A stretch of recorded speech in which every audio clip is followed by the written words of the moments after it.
In this video, I will be showing you how to create T-shirt mockup in Canva. Let's get started.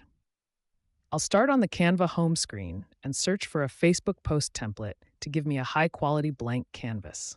Once the results load, I'll click Create a blank Facebook post to open the editor.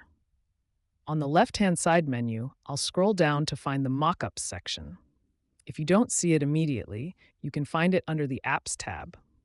Once the Mockups panel is open, I'll see several categories. I'm going to find the Apparel section and click See All to browse the available t-shirt options. I'll start by selecting a simple white t-shirt mockup. After it appears on my canvas, I'll grab the corners and stretch it out so it fills the page nicely.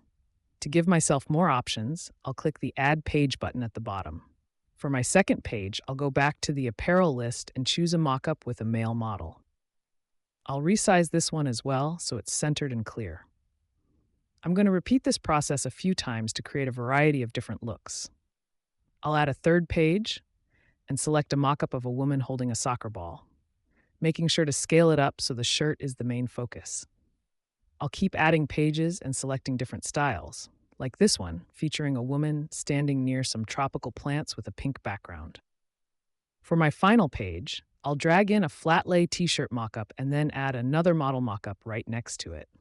I can even rotate the flat lay shirt to create a more customized and professional looking layout. Now that I have my mockups ready, it's time to add some designs.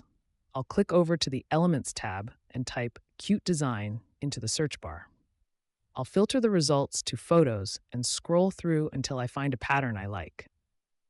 To apply it, I just drag the image and drop it directly onto the t-shirt in the mockup. It automatically snaps into place and follows the contours of the fabric. I'll try a different theme by searching for spring in the Elements bar. I'll find a vibrant photo of a green field and a tree, then drag and drop it onto the shirt on page 4.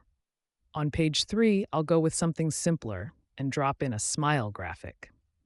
I'll finish things off by going back to my first page and dragging a bright butterfly design onto the original t-shirt mockup.